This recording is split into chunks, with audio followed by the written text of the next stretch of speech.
Welcome to Ethical AI for Small and Medium Businesses. I'm so glad you are here. Over the next series of lessons, we are going to take a journey together, one that will change the way you think about AI in your business. Now, this isn't about abstract theory, it's about practical, real world strategies that small and medium sized businesses like yours can actually apply. Allow me to introduce myself. I'm Satish Pitha. I've spent more than 15 years building scalable systems in cloud architecture, systems design, and startup ecosystems. I've founded The Hope, Climate Change Solutions Incorporated, and thehope.org. Through this work, I've been focused on building solutions for sustainability, clean energy, and advanced technologies that don't just push boundaries, but serve society responsibly. And here's what I've learned. Technology is powerful, but it is never neutral. Every line of code, every algorithm, every data set carries choices, and those choices have consequences. Consequences for your business, for your customers, and for society at large. This is why ethics in AI matters. If we ignore ethics, we risk building systems that amplify bias, destroy trust, or even put people at harm.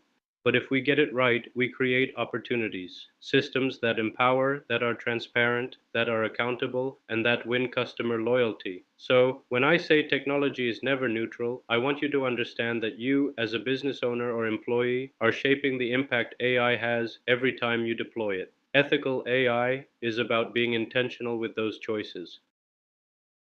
Now let's set expectations. This course is designed with you, the SMB owner or professional, in mind. We'll be blending clear frameworks with hands-on examples. You'll see how concepts like fairness, transparency, and accountability play out in real SMB contexts, whether it's hiring, marketing, or customer service. You'll also engage in assignments to reflect on your own business and identify where ethical risks and opportunities lie. By the end, you won't just understand ethical AI in theory. You'll actually have your own ethical AI policy document, something you can take back to your workplace and use. Think of this as a toolkit. Every concept we cover is another tool you can use to make better, fairer, and more responsible decisions when you adopt AI systems. So as we get started, keep this in mind. Ethical AI is not a barrier, it is an enabler. It builds trust, strengthens your brand, and makes your business resilient for the future. With that foundation, let's move forward into why ethical AI matters for SMBs in Lesson 2. Welcome back. In this lesson, we're going to answer a critical question. Why does ethical AI matter specifically for small and medium businesses? You might think ethical considerations are only for the Googles and Metas of the world, but let me tell you, they matter even more for small and medium businesses. Here's why. SMBs operate with less margin for error. A single mistake, say a data breach or a biased decision, can permanently damage your reputation. Unlike big corporations, SMBs don't have armies of PR teams to rebuild trust. Customers are more likely to abandon a small brand if they feel betrayed, so the stakes are higher. Ethical AI is not optional, it's survival. That's why we focus on three core pillars: fairness, trust, and growth. Fairness means making sure AI systems do not discriminate. Trust means customers can rely on your business to use AI responsibly. And growth means that by embedding ethics, you create sustainable long-term opportunities instead of risky short-term wins. Let me share a case study. Imagine a small business that uses AI to screen resumes. The AI is trained on historical hiring data where men were preferred. As a result, qualified women are rejected. This isn't just unfair, it could land the company in legal trouble, and it robs them of great talent. This is fairness in action, or rather, unfairness, and it shows how bias can quietly creep into AI if we're not careful. Now let's move to marketing. Say an SMB uses AI for targeted ads. When done right, these ads are helpful. They connect customers to products they truly need. But when done wrong, they feel invasive, even manipulative. Imagine a customer seeing an ad that clearly uses sensitive personal information. They'll feel violated and trust is lost. Ethical marketing, on the other hand, builds stronger customer loyalty. Some SMBs have seen loyalty improve significantly just by being transparent about how they use data. Let's test your understanding with a quick recap. Question: which of these is not a core principle of ethical AI? Fairness, trust, growth, or profit maximization? The correct answer: profit maximization. Why? Because ethical AI is about fairness, trust, and sustainable growth, not chasing profit at any cost. Another question, why is trust so vital for SMBs? Because without trust, you don't have customers. And unlike big firms, SMBs can't easily recover from a loss of trust. So the key takeaway, ethical AI isn't just about morality, it's about business resilience, growth, and long-term success. With this in mind, let's turn to your learning journey in Lesson 3, where I'll show you the roadmap we'll take together throughout this course. Now that you understand the importance of ethical AI, let's look ahead at your learning journey. This is the roadmap for the course. We start with the foundations: fairness, transparency, and accountability. Then we move into data practices, human oversight, and the societal impacts of AI. From there, we'll dive into real-world SMB use cases like customer service, marketing, and logistics. Finally, we'll bring it all together with the creation of your own ethical AI policy. By the end of this journey, here's what you'll have achieved. First, you'll understand the key ethical principles. Second, you'll be able to identify ethical risks in your business. Third, you'll have strategies you can apply to make AI more fair, transparent, and accountable. And finally, you'll walk away with a custom ethical AI policy, something practical and actionable, not just theory. Now, let's talk about your first assignment. I want you to think about your own business, workplace, or industry. Identify 2 or 3 areas where AI is already being used or could be used soon. For each area, write down one clear benefit and one possible ethical concern. This is not about right or wrong answers, it's about reflecting on your own context. To get you started, here are some examples. In hiring, AI might save time by screening resumes, but it can also embed bias. In marketing, AI makes ads more personalized, but it risks invading privacy. In customer service, chatbots are efficient, but they can frustrate customers if they don't escalate properly.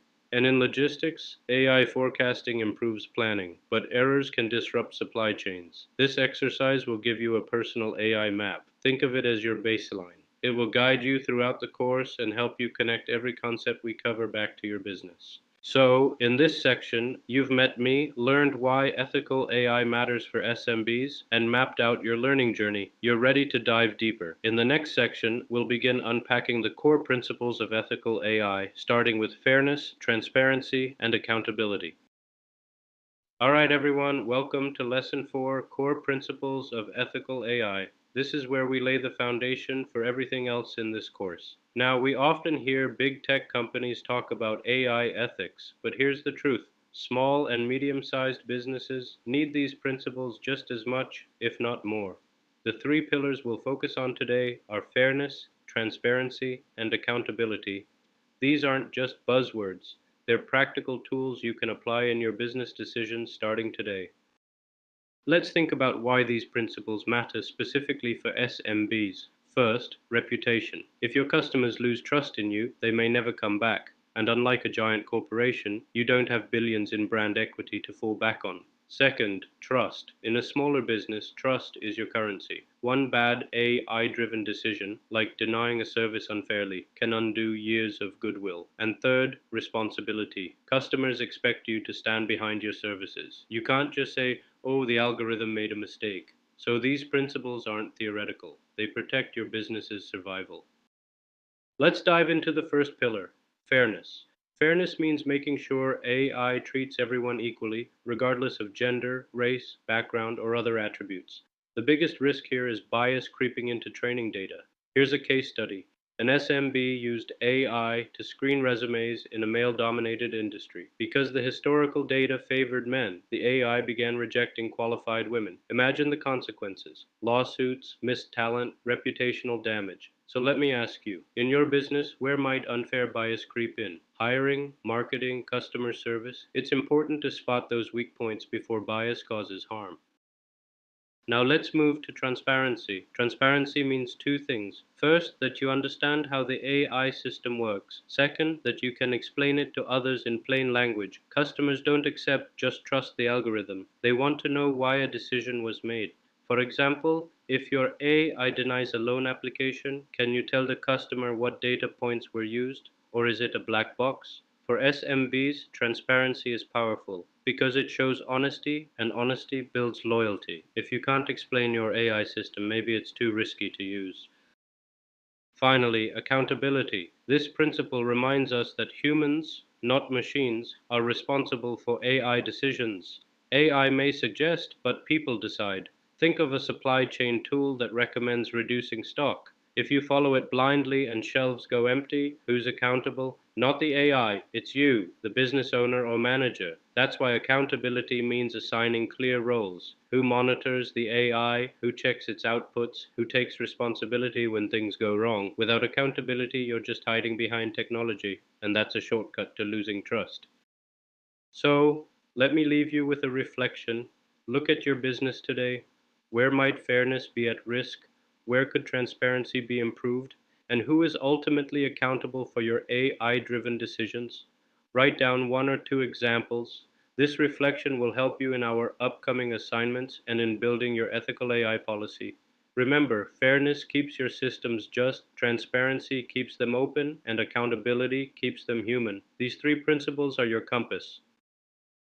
Welcome to Lesson 5, Algorithmic Bias and Fairness. Now, if fairness is one of the core pillars of ethical AI, bias is the enemy we're fighting against. Bias in AI isn't always obvious, but its impact can be enormous. So today, we'll break down what algorithmic bias is, how it affects small and medium businesses, and what you can do to reduce it. Algorithmic bias happens when an AI system learns from data that already contains inequality or prejudice. Think of it this way: AI doesn't create new truths, it amplifies patterns from the past. If those patterns are unfair, the AI just makes them bigger and faster. For example, if a hiring data set mostly included male candidates in the past, the AI will assume that male candidates are better and reject qualified women. That's bias in action. So ask yourself, what assumptions might be baked into the data your AI tools are learning from? Let's look at a case study. A small fintech company created an AI model to approve loans. Sounds smart, right? Faster approvals, lower costs. But here's the problem: the historical data it was trained on reflected decades of lending bias. Minority owned businesses and certain neighborhoods had been denied loans more often. The result? The AI denied those same groups again, even when they had solid credit. The backlash was swift: accusations of discrimination, regulatory investigations, and lost customers. For a small business, this kind of reputational hit could be fatal. Bias isn't just unethical, it's a business risk. So, why should small and medium businesses pay attention? Because bias can hurt you in three ways. First, you could lose customers who feel mistreated. Second, your reputation can take a hit if word gets out. In today's digital world, one viral post can undo years of hard work. And third, there's legal risk. Anti discrimination laws apply to businesses of all sizes. You can't claim ignorance if your system treats people unfairly. For SMBs, where trust and customer loyalty are everything, bias isn't just a small issue, it's existential. Now let's talk solutions. Bias isn't impossible to manage. In fact, there are practical steps you can take. Audit your training data. Ask, does this represent the full range of people we serve? Monitor your AI outputs regularly.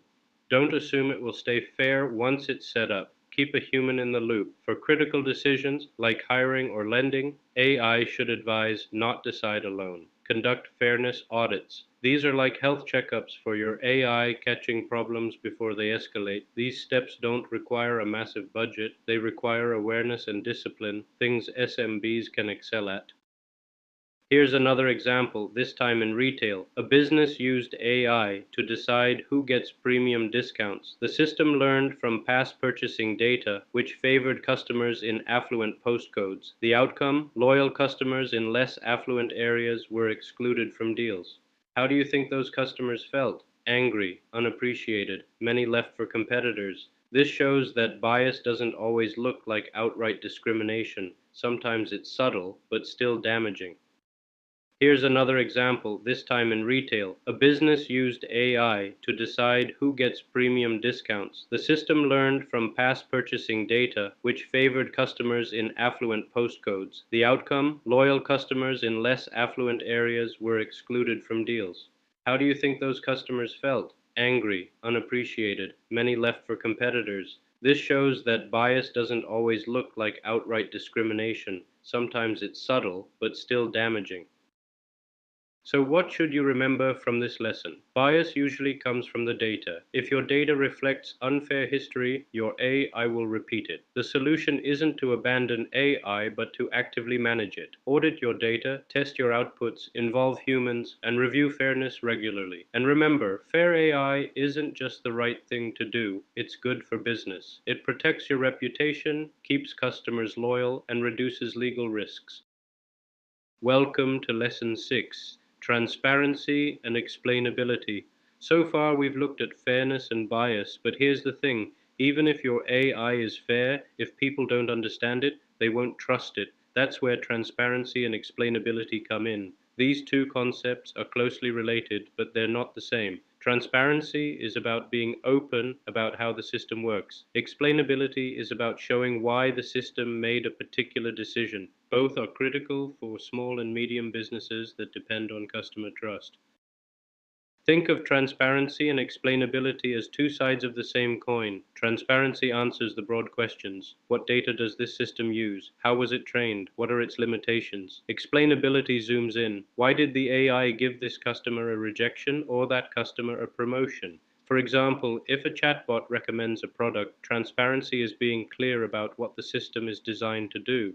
Explainability is telling the customer, I suggested this because you purchased similar items before. If you have one without the other, you're still missing half the picture.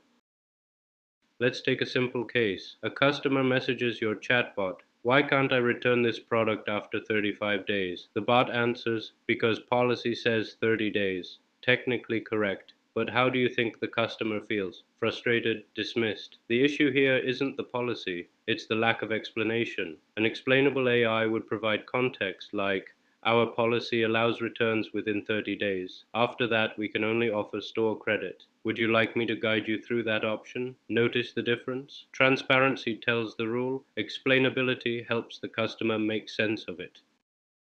Here's the challenge. Many AI systems are black boxes.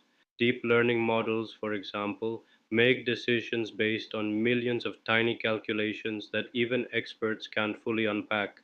This creates tension. On one hand, these models can be very accurate. On the other hand, they're nearly impossible to explain. For SMBs, this can be dangerous. If you can't explain why your AI made a decision, customers will assume the worst, that you're hiding something. So let me ask you, would you trust a system if no one could explain its decisions to you? So, what can you actually do? You don't need to be a data scientist to improve transparency and explainability. Here are three best practices. First, always disclose when customers are interacting with AI instead of a human. Don't pretend it's human. Honesty builds trust. Second, document your systems in plain language. No jargon. Just explain what the AI is designed to do, what data it uses, and what it can't do. Third, when mistakes happen, acknowledge them. If your chatbot gives a wrong answer, own it, explain why, and fix it. Customers forgive mistakes far more easily than they forgive silence. Here's a real world case. A customer applies for a small loan and is rejected. A bad response would be, the system said no. That's opaque and it feels unfair. A transparent response would be, our system looks at three factors: income, credit history, and employment stability. An explainable response goes further. In your case, your income was below the threshold and your credit history is only 6 months long. If you continue building your history and reapply in a year, your chances will improve. Notice what happens here? The rejection becomes an opportunity. Instead of losing a customer, you build trust and maybe even earn long-term loyalty. So let's wrap this up. Transparency is the what and how, explainability is the why. Together they transform AI from a black box into a clear, trustworthy system. For SMBs, this isn't optional, it's essential. You don't need perfect technical transparency, but you do need to be honest, clear, and accountable when customers ask questions. If you remember one thing from today, let it be this. Customers will forgive a fair decision they don't like, but they won't forgive a decision they don't understand. Transparency and explainability are your tools to keep that trust intact. Welcome back, everyone. Today we're moving into Lesson 7, Data Privacy in Small and Medium Businesses. Now, some of you might be thinking, is privacy really that important for small businesses? Isn't this just for big corporations like Google or Facebook? The truth is, privacy can make or break an SMB. Over the next few minutes, we'll see why. On this slide, you'll notice three reasons why privacy matters. First, trust is your advantage. For SMBs, it's not the fancy technology or billion-dollar marketing, it's relationships. It's knowing your customers personally, remembering their preferences, and building loyalty. That loyalty is fragile. If customers feel betrayed, they won't come back. Second, reputation damage happens quickly. Years of effort building goodwill can be undone in just a week. One leak, one mishandled email, one careless post, and suddenly people are questioning whether you're safe to do business with. Third, brand survival. This isn't about nice to have ethics, it's about survival. If customers don't trust you with their information, they'll go to someone else. Let me ask, have you ever stopped doing business with a company because you didn't trust how they used your data? Think about spam calls after signing up somewhere, or unexpected emails after shopping once. That uneasy feeling? That's exactly what we want to avoid. Now, on this slide, we see categories of private customer data. Contact information, simple things, emails, phone numbers, home addresses. These may not feel sensitive, but in the wrong hands, they can be used for scams. Behavioral data, what customers browse, buy, or like. For example, an online clothing shop tracking that I always look at jackets but never purchase. Sensitive records, this is the highest risk. Health details, financial records, even employee information like salary or ID numbers. Quick reflection, which of these types of data do you think your business or a business you know collects the most? For many, it's contact info and behavioral data, but even those require serious protection because combined they can profile someone very accurately. This story on the slide is a powerful cautionary tale. A small retailer had a customer email list, but it wasn't secured properly. Hackers found it. Suddenly, customers started receiving phishing emails, fake messages that looked like they came from the retailer. Some customers fell for it, thinking the business itself was scamming them. What happened? Outrage, negative reviews, customers saying, I can't trust this store anymore. And within just weeks, sales dropped 70%. Eventually, the business closed. The key lesson? No business is too small to be targeted. Hackers don't care if you're global or local, they care about data value. And customer data is always valuable. Now, how do we protect ourselves?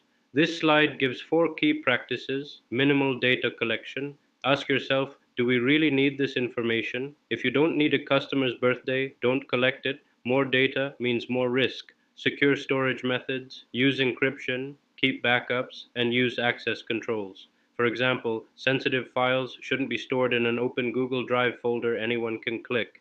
Transparent communication. Tell customers clearly, here's what we're collecting, here's why, here's how we protect it. Honesty builds trust. Customer control options. Let them opt out of marketing emails or request deletion of their data. It shows respect. Quick thought experiment. If you were a customer, would you feel safe giving data to your own business? If the answer is no, these four steps are where to start. Let's check your understanding. Question 1. Why is privacy especially critical for SMBs compared to large corporations? Correct, because trust and local reputation are their biggest assets. Question 2. Which of these is sensitive data requiring extra protection? An email address, a financial record, or a phone number? That's right, financial records and health data too. So to summarize, privacy is about protecting trust. Collect only what's necessary, secure and communicate openly, respect customer choice. This isn't just good ethics, it's business survival. Alright, that's the end of lesson 7. Let's quickly recap. Privacy is not optional, it's the foundation of trust for SMBs. Mishandling customer data can collapse a business overnight. Protecting data means collecting less, storing it securely, and being transparent. In our next lesson, Lesson 8, we'll shift from privacy to security. If privacy answers the question, what data do we hold, then security asks, how do we protect it from hackers, insiders, and threats? So, let's get ready to explore data security risks and safeguards in the next class. Welcome back, everyone. In Lesson 7, we discussed why data privacy is critical. It's about trust, survival, and long term relationships. Now we turn to Lesson 8, data security risks and safeguards. Think of it this way: privacy is about what data you collect and why, but security is about how you protect that data once you have it. If you fail at this, even the best privacy policy won't matter. Let's start here. For small and medium businesses, a single breach can be devastating. Many SMBs don't survive one. Why? Because the recovery costs, legal fees, system cleanups, reputation repair are often more than an SMB can handle. Beyond money, there's compliance. Under laws like GDPR in Europe or CCPA in California, you can face huge fines if customer data is stolen. And then there's trust. If a customer's credit card data is exposed through your business, will they ever trust you again? Probably not. So the stakes are high. Security is not just a technical issue, it's a business survival issue. This slide highlights the big four. Number one, weak passwords. This is one of the simplest but most common problems. Employees using 1, 2, 3, 4, 5, 6, or reusing the same password across accounts. Hackers love this because it's like leaving your house keys under the doormat. Number two, unpatched software. Every piece of software has bugs. When companies like Microsoft or Adobe release updates, they often fix vulnerabilities. If you don't update, you're basically keeping the door open for hackers. Number three, insider threats. Sometimes employees accidentally click on dangerous links. Sometimes, unfortunately, they act with bad intentions. Either way, insiders are a risk. Number four, the number one entry point. Hackers send fake emails pretending to be your bank, a supplier, or even your boss. One click can compromise your whole system. Let's do a quick check. Which of these four do you think is the most common entry point for SMBS? Yes, phishing. It remains the number one. Here's a real world case. A popular restaurant chain created a loyalty app. Customers could earn points for every meal. Sounds like a great idea, but here's the problem. They stored sensitive customer data, including credit card numbers, without proper encryption. Hackers found the weakness, broke in, and stole data for over 50,000 customers. Names, contact info, credit card numbers. The consequences: severe fines, lawsuits, angry customers, and boycotts. Within 18 months, the chain had to close. This story shows us something important. Security isn't optional, even for businesses that don't think of themselves as tech companies. If you handle customer data, you are a target. Now let's look at how we can defend ourselves. Encrypt everything. This is like locking your valuables in a safe. Even if hackers break in, encrypted data looks like gibberish without the key. Always encrypt data at rest and in transit. Role-based access. Not everyone in your company needs access to everything. The cashier doesn't need HR records. The marketing intern doesn't need payroll files. Restrict access based on roles. Regular updates. Keep your software patched and current. A known vulnerability is like leaving a broken lock on your front door. Hackers will find it. Employee training. Technology can't solve everything. Your people need to recognize phishing emails, suspicious attachments, and social engineering tricks. A quick training session every few months can save thousands of dollars. Now, if you had to start with just one of these, where would you begin? Many SMBs begin with employee training because people are often the weakest link. Here's a reflection exercise. What's the weakest link in your business right now? People. Are your employees trained to spot phishing? Processes. Do you have clear policies on how data is handled? Technology. Are your systems up to date and properly configured? Take a moment to think about which of these three areas would be your first priority. This awareness is the first step to strengthening your defenses. Let's check your understanding. Question 1. What's the number one entry point hackers use to breach SMB systems? Yes, phishing emails. Question 2. Why is encryption so critical? Exactly, because even if data is stolen, encryption makes it unreadable and useless to attackers. Alright, let's recap. Lesson 8. Security breaches are especially damaging for SMBs. Many don't survive them.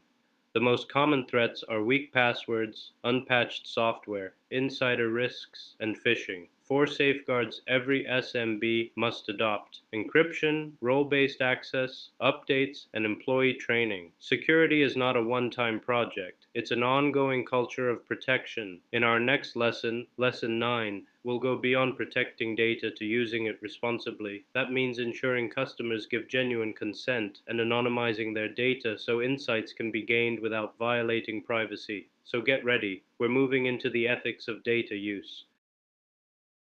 Welcome back, everyone. In lessons 7 and 8, we explored privacy and security. We learned how to protect data from leaks and attacks. Now, in lesson 9, we move to something equally important: ethics in data use, specifically customer consent and data anonymization. Remember, protecting data is one thing, but using it responsibly is what truly builds long term trust.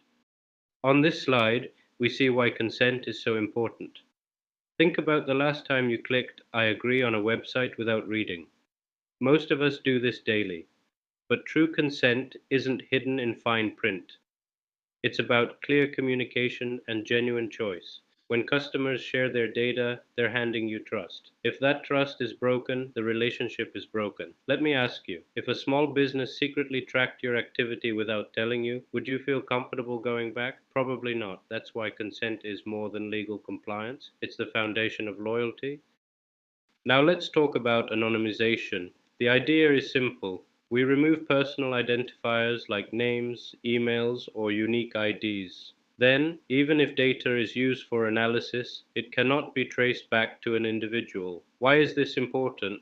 Because businesses often need insights. For example, a cafe may want to know what times are busiest, but they don't need to know that John Smith bought a latte at 3:45 p.m. Anonymized data makes analytics safe. So the key steps: remove identifiers, make sure the data can't be traced back, and then use it responsibly for insights or AI training.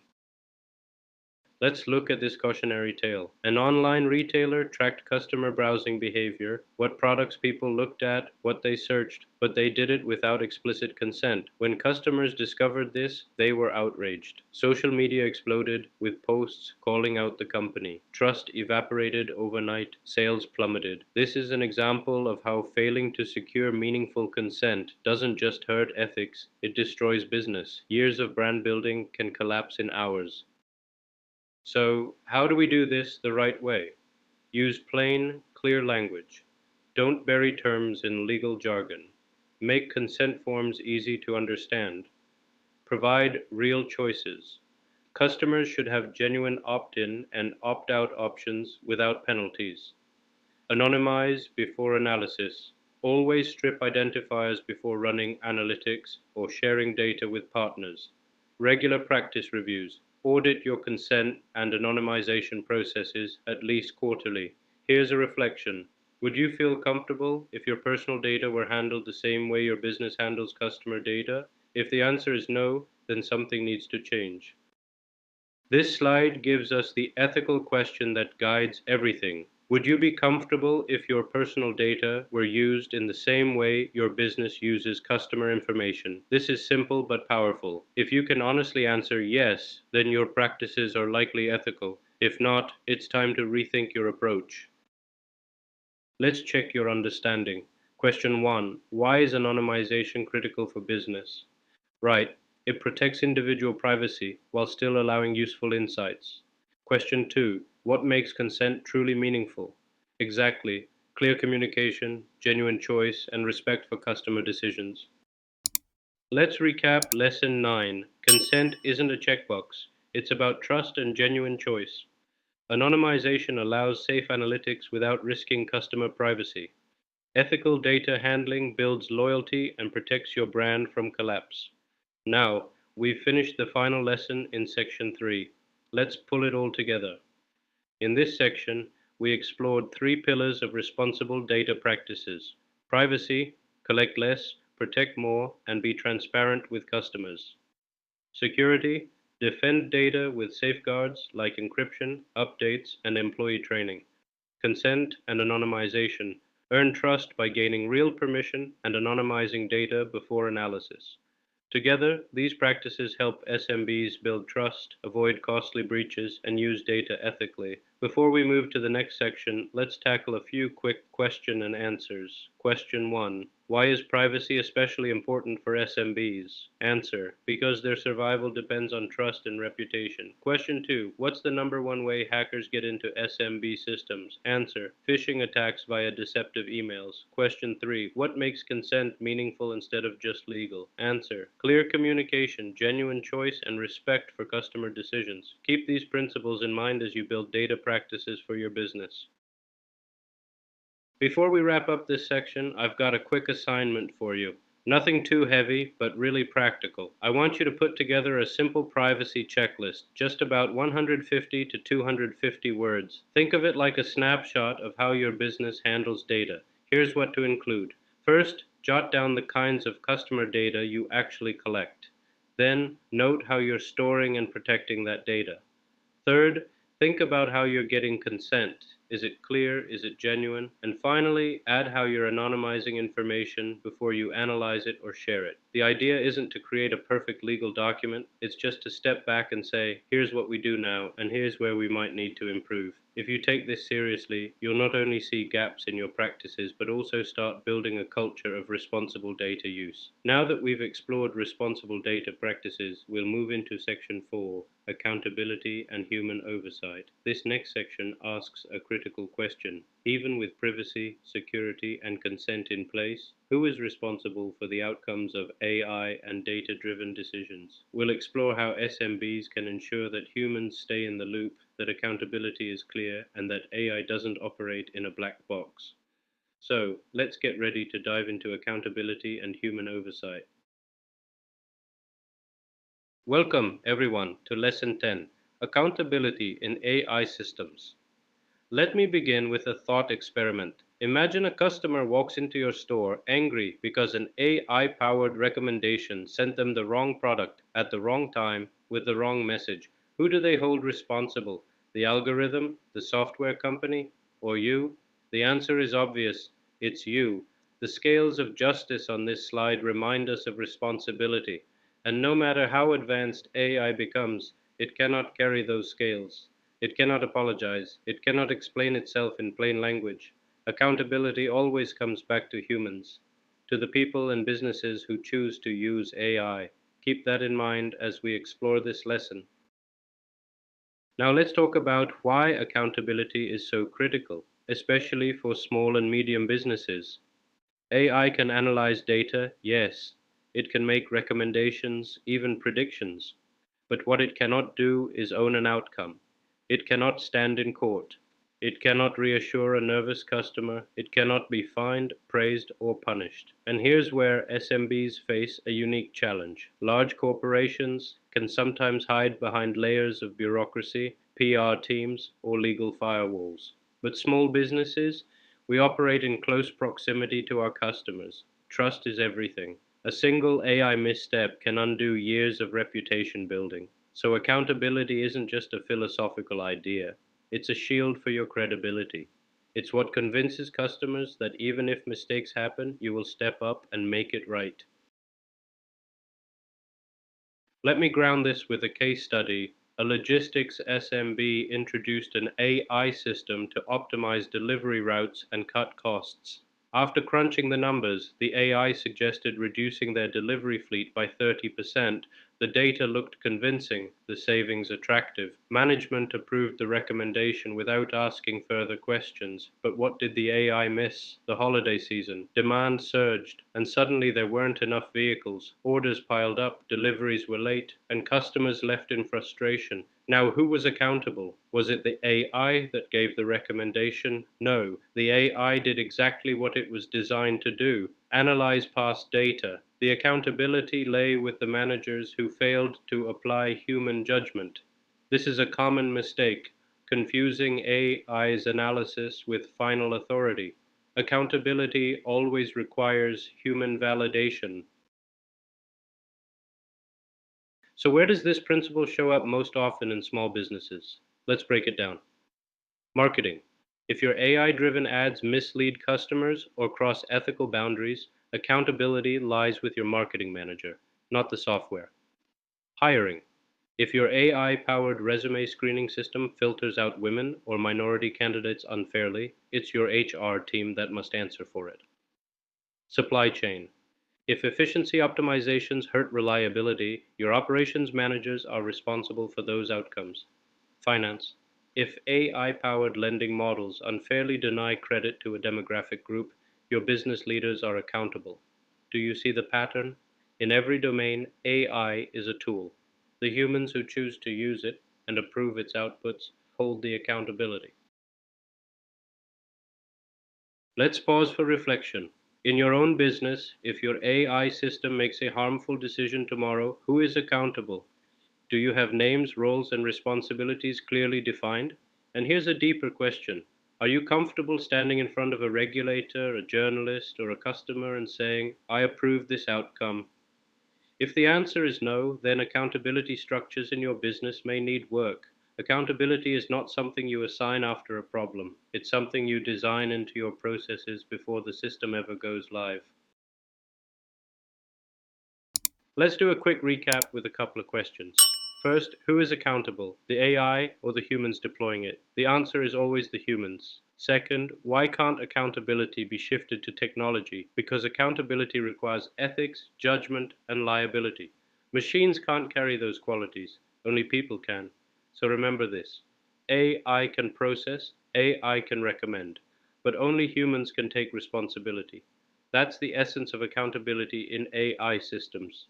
To close this lesson, here's the key takeaway. Accountability cannot be automated. No matter how advanced AI becomes, responsibility rests with people. In our next lesson, we'll expand this idea by looking at human oversight. Accountability often comes after the fact, when things have already gone wrong. Oversight, on the other hand, helps us prevent harm before it happens. Let's see why keeping humans in the loop is essential. Welcome to Lesson 11, Human Oversight in AI Systems. I want you to think of this principle as the natural extension of accountability. Accountability answers the question, who is responsible when things go wrong? Human oversight answers the question, how do we stop things from going wrong in the first place? The image here, human and robot side by side, tells the story. AI is here to support us, but humans must remain in the driver's seat. Why do we need oversight? Let's unpack this. First, AI has no empathy. It doesn't understand fairness, kindness, or harm. Second, humans suffer from what's called automation bias. We tend to trust machines too much even when they're wrong. Third, context. AI sees patterns in data, but not the human realities behind them. Take loan approvals, for instance. A model might reject an applicant because of their credit score, but a human reviewer might see this person had a one-time medical emergency and is otherwise financially responsible. Without oversight, the machine's decision would be final and unjust. Let's look at a real case.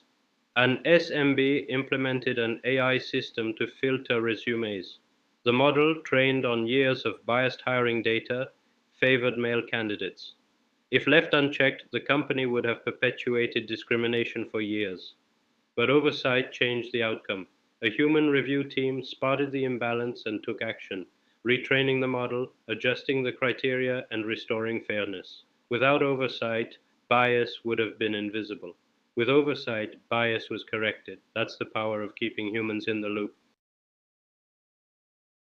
Now you may be asking, how can we actually practice oversight in a small business? Here are three practical steps. Schedule regular reviews of AI outputs, weekly, monthly, depending on the stakes. Create escalation procedures. If an AI result looks odd, it should be flagged for human review. Use human panels for high stakes decisions like hiring, firing, or major loans.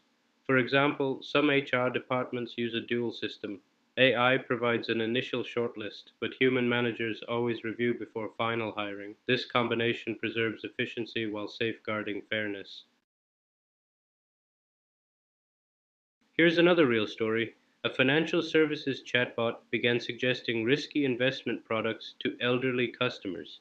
Technically, the AI wasn't wrong. It had identified options with potential returns. But ethically, completely inappropriate. Without oversight, this could have caused serious harm, financially and reputationally. Oversight teams stepped in, adjusted the chatbot's parameters, and ensured vulnerable customers were protected. This is why oversight isn't just about compliance, it's about trust, protection, and ethics in action. Pause and reflect. In your own business, which decisions must always require human oversight? Hiring, pricing, customer escalations? Write down two examples right now. These are your non negotiables, the areas where you simply cannot afford to leave AI unchecked. Let's test ourselves. Question 1. Why is human oversight necessary? Because AI lacks empathy, context, and ethical reasoning. Question 2. What is automation bias? It's our tendency to overtrust machines even when they're wrong. So the takeaway is clear. AI can support decisions, but humans must remain the final decision makers. To close this lesson, oversight is the bridge between accountability and ethics. Accountability answers for mistakes, but oversight prevents them. In our next and final lesson of this section, we'll move from principles to practice. We'll learn how to set ethical guidelines for your teams so that oversight isn't vague but actionable every day. Welcome to Lesson 12, Ethical Guidelines for SMB Teams. We've talked about accountability, we've talked about oversight, but here's the challenge. It's not enough for the CEO or managers to understand these concepts. Every employee who interacts with AI must know what to do in real situations, and that's where ethical guidelines come in. Think of them as the operating manual for responsible AI. They don't just talk about values, they spell out what actions to take step by step when an AI system misbehaves or when something feels off. Why do we need guidelines? Let me give you a scenario. Imagine you're running an e-commerce store and your AI chatbot suddenly starts giving confusing or even wrong answers to customers. Now, one of your employees notices this. Without guidelines, what happens? They may ignore it, they may try to fix it themselves, or they may assume someone else will deal with it. That hesitation is dangerous. With guidelines, however, the path is clear. Log the error, escalate it to management, and if needed, shut down the bot until it's corrected. Guidelines take uncertainty out of the equation. They give your employees confidence to act quickly and ethically. So, what should guidelines look like in practice? There are four essentials. Regular review of AI outputs. Don't just assume the system is fine. Schedule check ins. Immediate reporting of anomalies. The moment something looks strange, employees must know to raise the flag. Clear escalation pathways. Not every issue is equal. Some can be handled at the team level, others must go straight to leadership. Record keeping. Every AI related decision, error, and correction should be documented.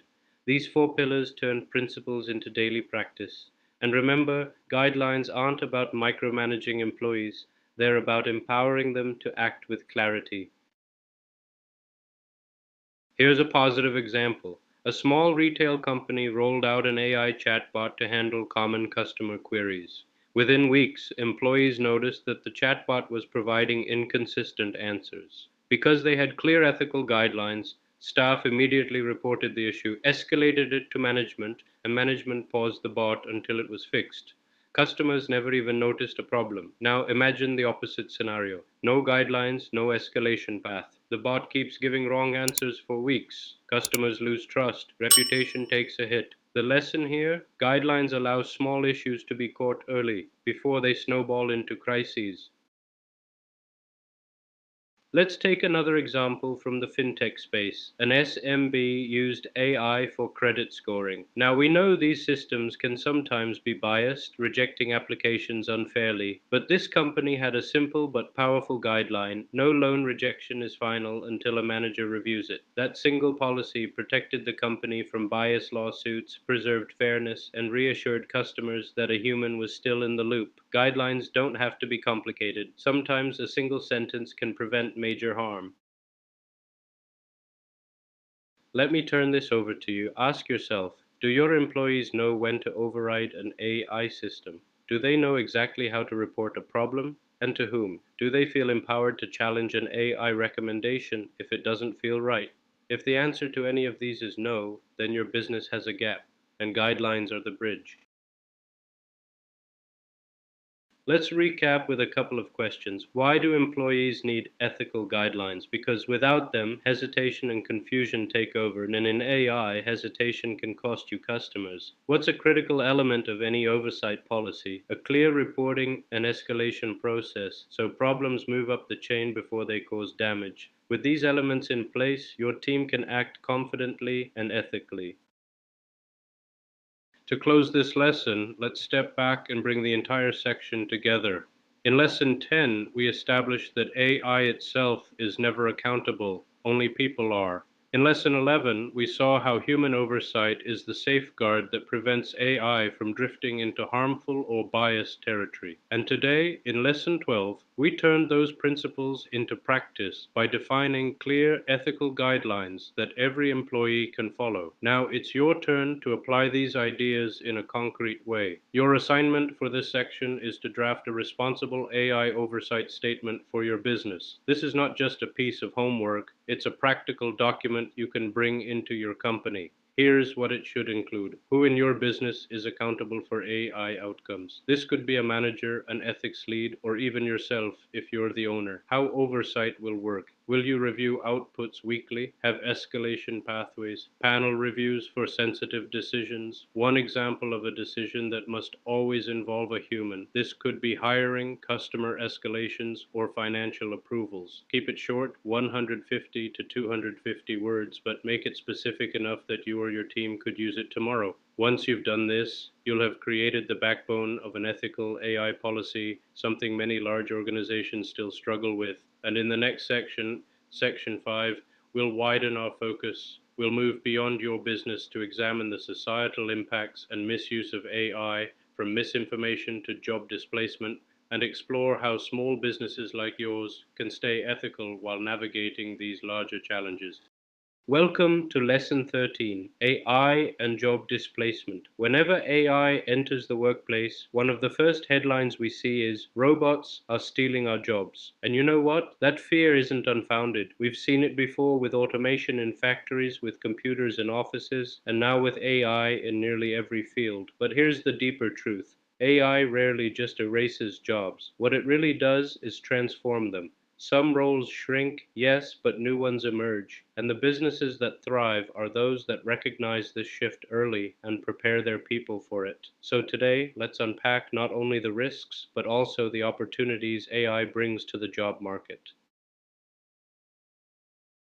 On this slide, you see a simple diagram, jobs lost on one side, jobs created on the other. Think about routine, repetitive work, data entry, basic bookkeeping, customer FAQs. These are the easiest for AI to automate. They're rule-based, they don't require empathy, and machines can do them 24/7. But on the other side, we see new categories of work appearing. For instance, roles in AI supervision, people who monitor AI outputs, correct errors, and keep systems ethical. Roles in ethics and compliance, making sure AI aligns with laws and social values, and roles in customer engagement, where freed up time allows staff to focus on deeper, more meaningful conversations with clients.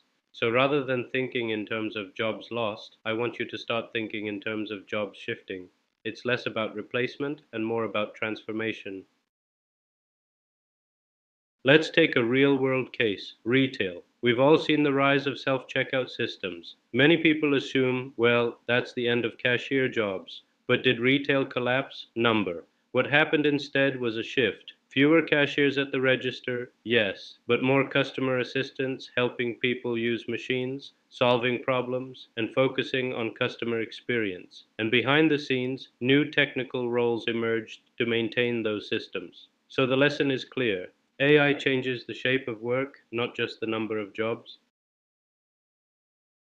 Here's another case study, this time in accounting. A small firm introduced AI-powered tools to handle bookkeeping and tax filing. At first, employees were scared. Will I lose my job to software? But leadership took a different approach. They retrained their accountants to become advisors. Instead of crunching numbers, they focused on fraud detection, financial strategy, and personalized guidance. And here's the result. The firm didn't just survive, it thrived. Clients valued the higher level services. Trust grew. The business expanded. This is the opportunity AI offers. By automating the routine, it frees humans for higher value work.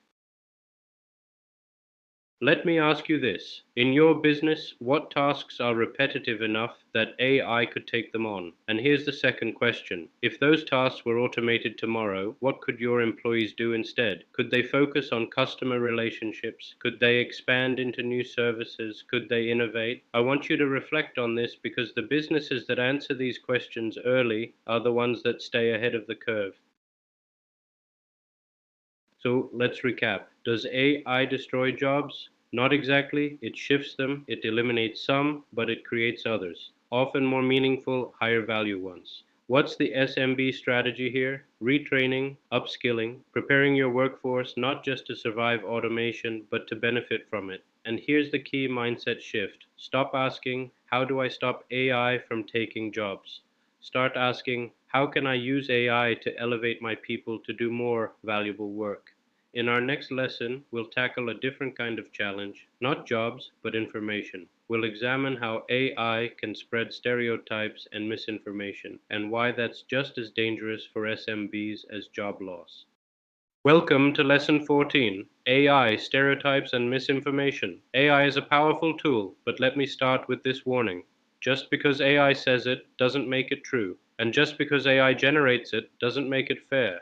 On this slide, you see a social media feed with a fake news warning. That's not hypothetical. We live in a time where AI can generate realistic looking content faster than most of us can fact check it, and that poses enormous risks for small businesses. Here's the reality. Generative AI is designed to predict patterns. It doesn't know truth from falsehood. If the training data has bias, AI will replicate it. If the data has misinformation, AI can spread it. For SMBs, this matters because customers don't care whether a mistake was caused by a human or a machine. If your brand spreads misleading content or biased imagery, you will be held accountable. Let me give you a real world case. A small business used AI to generate marketing visuals. It seemed efficient and creative, but when the ads went live, customers noticed a disturbing trend. Women were consistently portrayed in clerical roles, while men appeared in leadership roles. What happened? The AI simply reflected the bias in its training data, but customers saw it as your company's values. And within days, criticism spread on social media. The business had to pull the campaign, apologize, and rebuild trust. The lesson: AI doesn't understand fairness. That responsibility lies with you.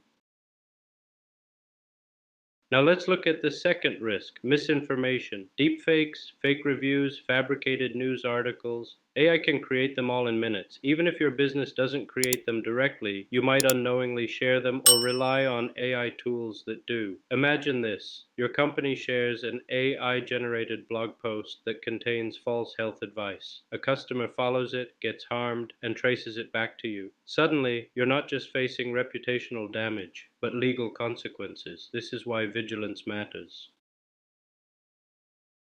So, how do we defend against stereotypes and misinformation? Three key steps. Always review AI generated content before publishing. Involve diverse teams in review, so bias is more likely to be spotted. Run regular audits of your AI tools to catch hidden risks. Think of it as quality control. Just as you wouldn't ship a product without testing, you shouldn't release AI content without checking. Let's pause for reflection. If your business started using AI to create ads tomorrow, how would you ensure they don't reinforce stereotypes? Would you build a checklist, assign reviewers? And if your AI generated social posts went viral but turned out to contain false information, what damage could that cause to your brand? I want you to think about this because prevention is far cheaper than crisis management. To recap, AI can unintentionally reinforce stereotypes if trained on biased data. AI can generate misinformation quickly and convincingly. The solution: human review, diverse perspectives, and regular audits. In our next lesson, we'll shift focus from unintentional harm to deliberate misuse. How can SMBs protect themselves from unethical practices like fake reviews, scams, or manipulative marketing? That's what we'll tackle in Lesson 15. Welcome to Lesson 15, Preventing Misuse of AI in Small and Medium Businesses. By now, you've seen the potential of AI. It can automate, optimize, and transform. But here's the uncomfortable truth. it can also be abused. And when it is, the consequences are especially devastating for small businesses. A large corporation may survive a scandal, an SMB may not. So today, we're going to explore the dark side of AI, misuse, and more importantly, how you can protect your business from falling into that trap. Let's be honest. AI misuse isn't always intentional. Sometimes it happens because a business is under pressure. Pressure to get good reviews, to boost sales, to stand out in a crowded market. But here are some of the ways it shows up: fake reviews written by AI to inflate reputation, deceptive marketing messages that sound human but are actually generated, manipulative ads targeted at vulnerable groups. Now ask yourself, what do all of these have in common? They may deliver a short term gain, but they come with long term costs: lost trust, reputational harm, and even legal action. And for an SMB, trust is everything. Lose it, and you don't just lose one sale, you risk losing your entire customer base. So, how do we protect ourselves? Think of this slide as your compass. Do be transparent about AI. If a chatbot is answering, let the customer know. Do monitor AI outputs carefully. If something looks off, investigate immediately. Don't manipulate vulnerable customers. Exploiting weakness isn't just unethical, it's unsustainable. Don't use AI to fake testimonials or boost reviews. It's a shortcut that always backfires. These aren't just rules, they're principles of trust. And once you break trust, rebuilding it is far harder than protecting it in the first place. Let's ground this in reality. A small restaurant chain decided to boost its online reputation by paying for AI generated reviews. At first, the plan worked. Ratings went up, new customers came in. But here's the problem: AI leaves patterns. Customers noticed the reviews sounded oddly similar. A local journalist investigated. Within 2 weeks, the truth was out. Bookings dropped by 40%. Social media was brutal. And here's the worst part: even when the restaurant went back to real, authentic reviews, the damage was already done. So, what's the lesson? AI misuse can give you a sugar rush of short term success, but it poisons long term trust. Once customers feel betrayed, they rarely come back. Now let's turn to prevention. What can you do to safeguard your business? Three things. First, train your employees. Everyone in your company should know what ethical AI use looks like and where the red lines are. Second, audit your systems. Don't just trust AI blindly. Review what it generates. Run periodic checks to spot problems before customers do. Third, write down your policies. Don't just assume people know the rules. Document them, share them, make sure every employee understands where you stand on AI ethics. Think of these safeguards as insurance, not against AI failing, but against you failing your customers. Here's something I want you to do. Take a sheet of paper and split it into two columns. On the left, write down 2 or 3 ways your AI tools could harm society if misused. Maybe bias creeps into your hiring process. Maybe a chatbot gives misleading advice. On the right, write down 2 or 3 positive impacts. Maybe AI makes your services more accessible. Maybe it saves customers time. This simple exercise helps you see both sides, the risks and the rewards. And it puts you in a mindset of responsibility, not just efficiency. Now, let's talk about your assignment for this section. I want you to write a short reflection, about 200 words. In it, identify one misuse risk in your industry, one safeguard you will implement, one team responsibility you'll assign to ensure ethical AI use. This reflection is more than coursework. It's a draft policy you can bring to your workplace tomorrow. Something that says, here's how we will use AI responsibly. Here's how we will not misuse it. And that's the kind of clarity your customers and your employees need. So, as we close section 5, let's remind ourselves of what we've learned. AI doesn't just impact your business, it impacts society, it shifts jobs, and you must retrain. It can spread stereotypes and misinformation, and you must review. It can be misused, and you must protect against that. The big picture is simple. AI ethics is not optional, it's essential. And in our next section, we'll move from risks to opportunities. Section 6 is all about practical applications. We'll see how AI can help you in customer service, marketing, and operations, and how to apply these ethical principles in real world business scenarios. Welcome, everyone. Today we're going to look at one of the most common ways small and medium businesses use AI chatbots.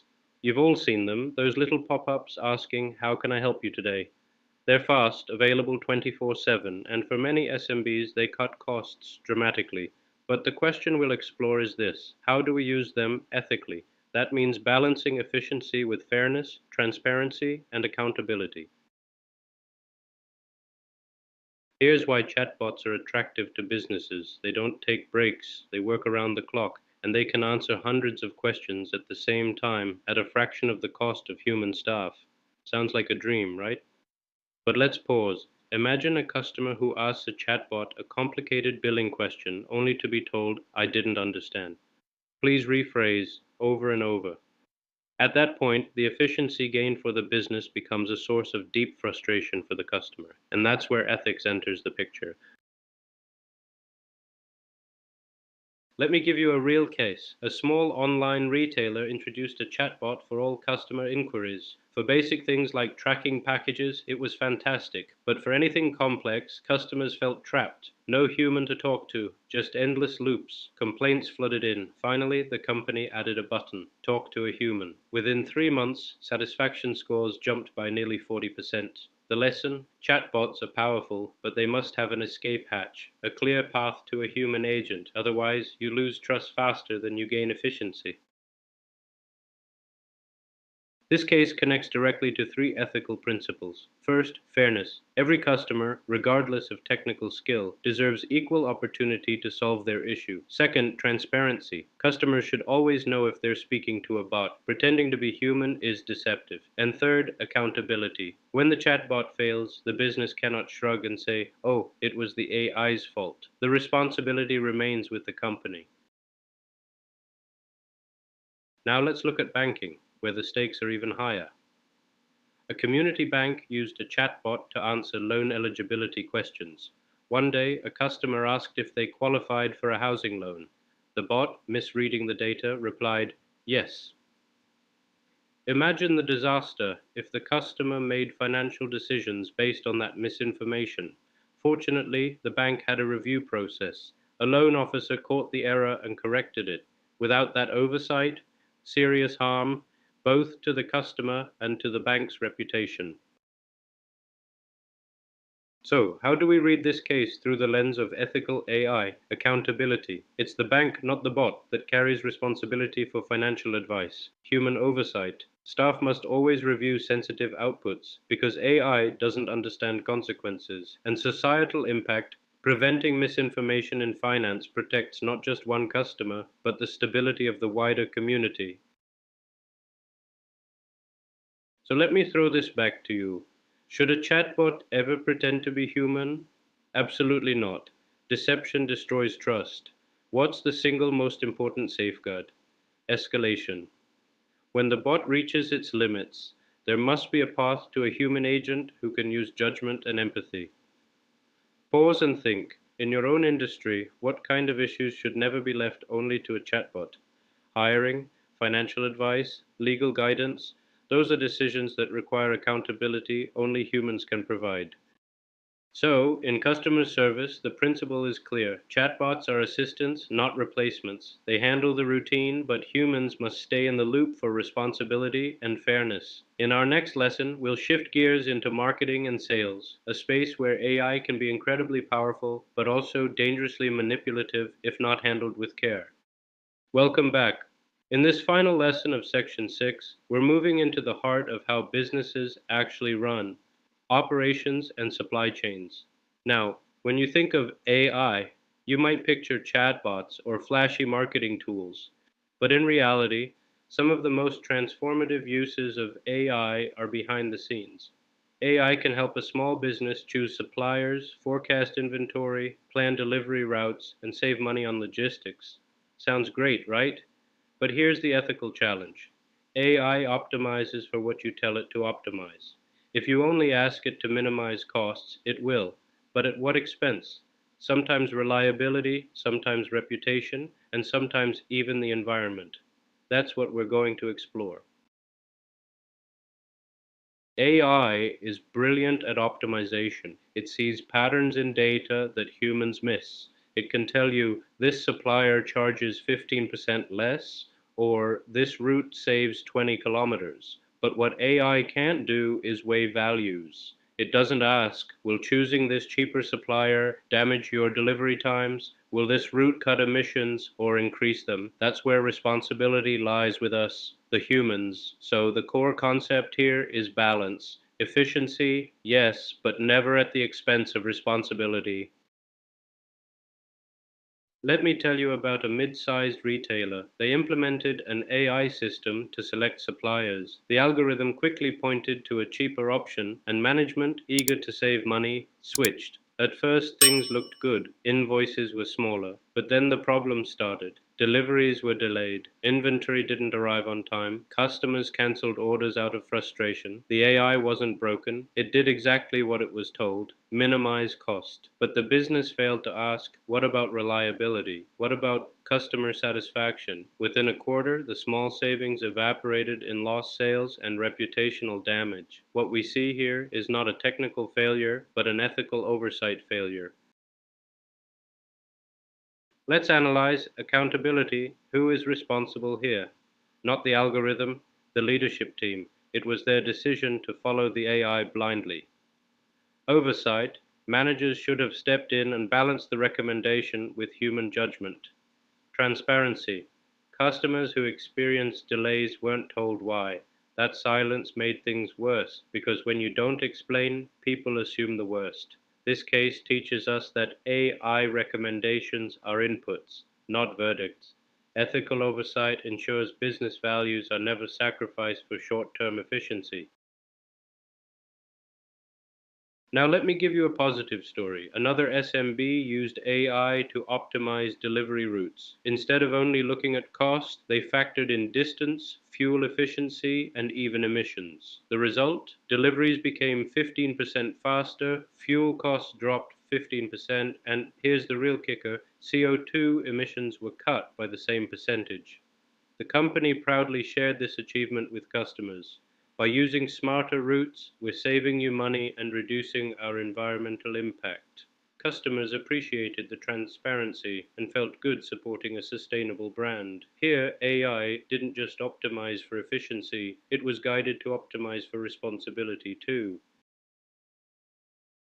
So, what principles do we see here? Societal impact. Cutting emissions benefits not just the business but the wider community. Fairness. All customers across regions received faster deliveries. No one was left disadvantaged. Accountability. The SMB didn't say the AI did this. They owned it. They marketed it as their responsible decision powered by technology. This is the right way to integrate AI as a partner, not a scapegoat. Now, I want you to think, if AI recommended a supplier that was cheap but unreliable, would you follow it? Or would you stop and ask, how will this affect my customers and my brand? That's the test of ethical leadership in operations. So here are two questions to reflect on. Should SMBs always follow the cheapest AI recommendation? No, because cost is only one dimension. What safeguard ensures better decisions? Human oversight, combined with broader evaluation metrics like reliability, service quality, and societal impact. To make this practical, here's your assignment. Pick one AI tool that your business uses or plans to use. It could be a chatbot, a marketing recommender, or a supply chain optimizer. Now, evaluate it against the four pillars of ethical AI. Fairness. Does it treat all users equally? Transparency. Do customers know how it's being used? Accountability. Who owns the outcomes? Societal impact. Does it make your community better or worse? Write 250 to 300 words. Keep it grounded in your own business reality. This isn't theory, this is practice. Let's recap what we've learned in section 6. In customer service, chatbots showed us that efficiency must come with fairness and transparency. In marketing, AI proved it can either build loyalty through respect or destroy it through manipulation. In operations, we discovered that efficiency is valuable, but only when paired with accountability and responsibility to customers and society. Together, these lessons prove that ethical AI is not abstract philosophy. It's applied judgment in everyday business. And next, we'll move from theory into structure. In section 7, we'll learn how to create an ethical AI policy for your business, because principles only stick when they're written down, shared with your team, and made part of your company culture.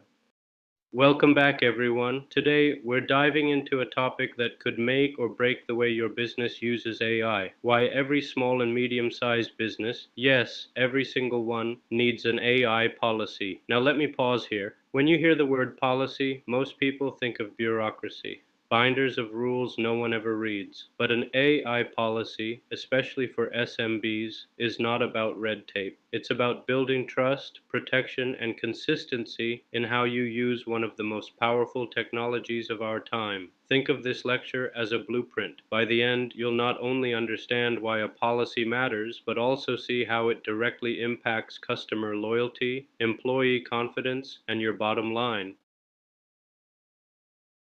Let's start with the metaphor I like best, an A. I policy is your moral compass. Picture this: two employees at your company both use ChatGPT. One carefully reviews every response before sending it to a customer. The other copies whatever the AI spits out, no checks, no thought. Who's right? Who's wrong? Without a compass, it's guesswork. With a compass, your AI policy, there's no ambiguity. Everyone knows the right path. And here's the do and don't lesson. Do. Write your policy in plain language that employees can act on. Don't. Assume common sense will guide everyone. Because when deadlines are tight, shortcuts happen. A policy prevents those shortcuts from becoming disasters. Now, you might think this sounds like something big tech companies need. Why should my 20-person company care? The answer is simple: you have less margin for error. Here are the three big reasons AI policies matter for SMBs. Trust. Customers today are more informed. If they don't trust how you use AI, they'll walk away and they won't come back. Reputation and compliance: one ethical slip up, a biased ad, a mishandled chatbot, a data privacy violation can cause irreversible harm. Large companies survive scandals, small ones rarely do. Consistency: in an SMB, employees often wear multiple hats.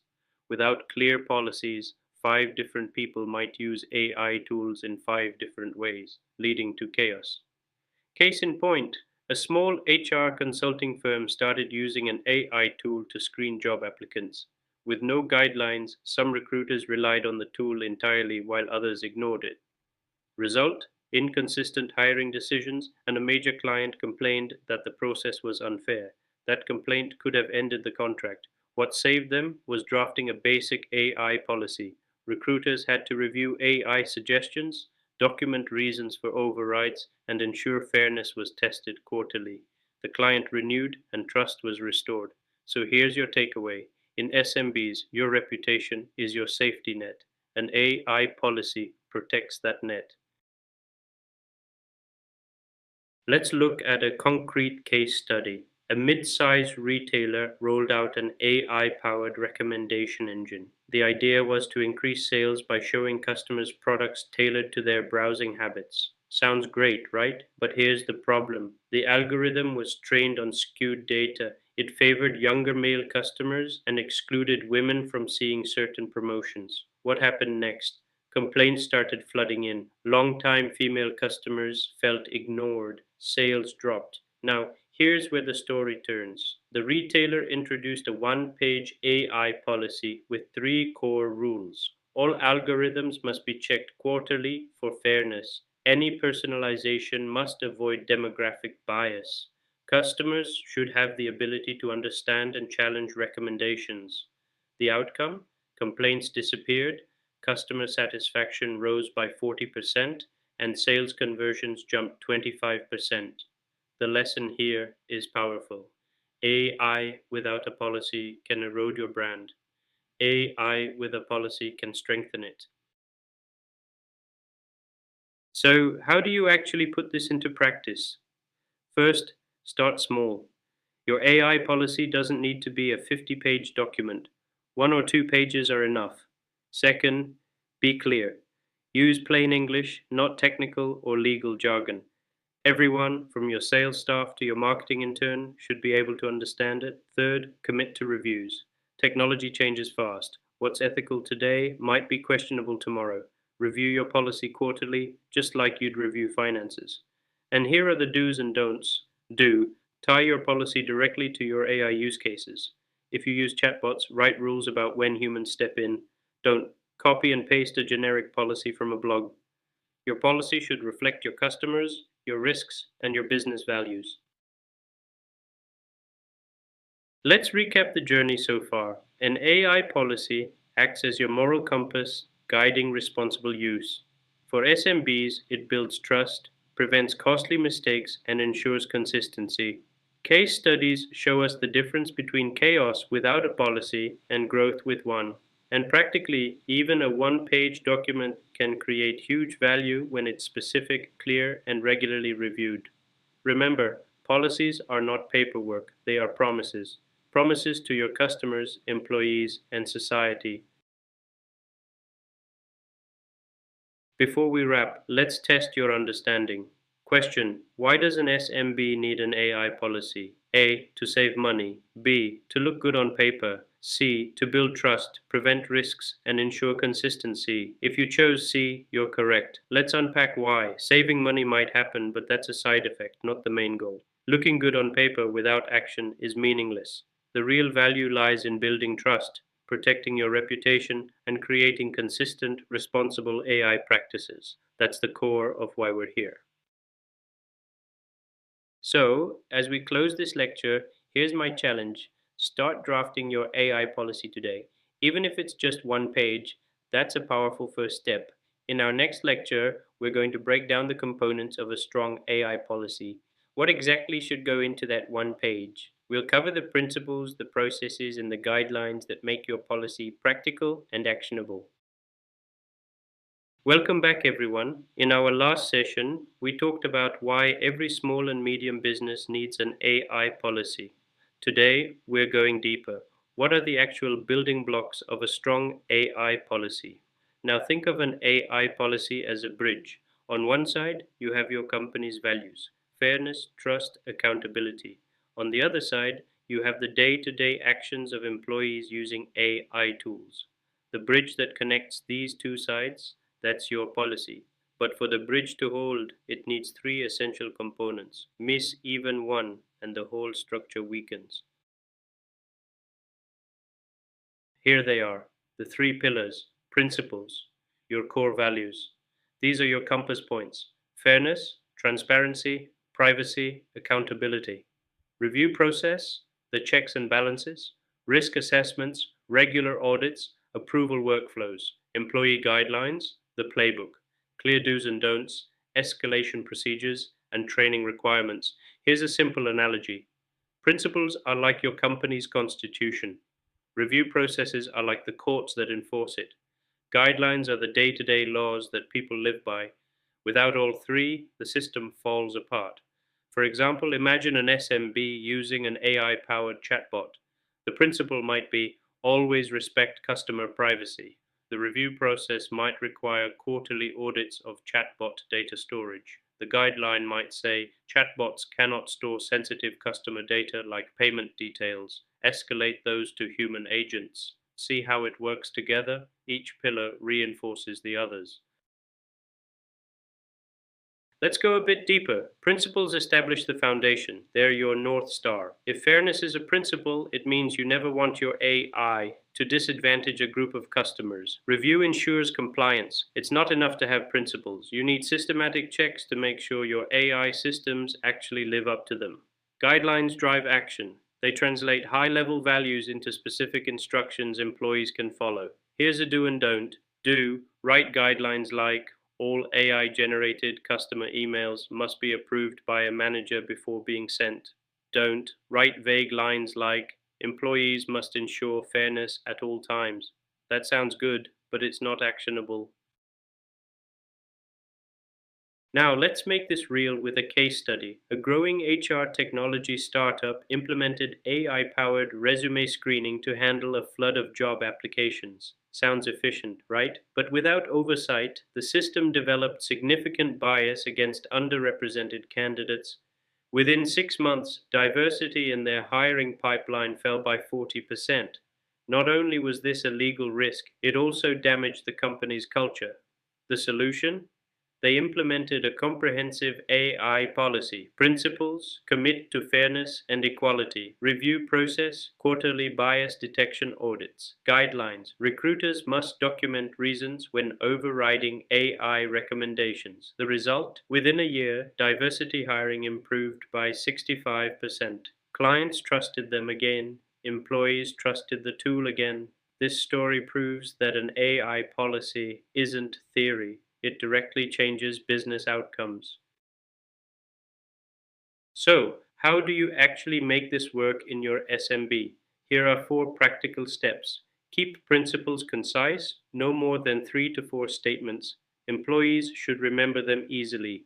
Assign clear reviewers. Don't leave audits to chance. Name people responsible. A manager, a data specialist, even legal. Create escalation rules. If an employee suspects bias or misuse, who do they tell?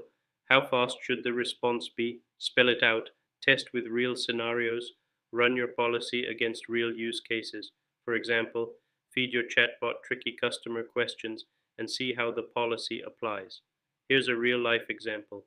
A small online retailer tested their policy with a chatbot that sometimes gave confusing refund instructions. Thanks to their escalation rule, a frontline employee reported it. Management fixed it before complaints escalated. That's the power of testing. Now, let's clarify the differences because people often confuse these terms. Principles define values. Example, we avoid discrimination in all AI systems. Review provides checks. Example, we conduct monthly audits of our hiring AI. Guidelines direct actions. Example, before using AI for customer communication, get manager approval. So here's the key. Principles are high level and stable. Reviews are systematic and recurring. Guidelines are practical and situational. And here's a quick reflection question for you. Which of these 3 does your organization already do best, and which one is missing? Think about that.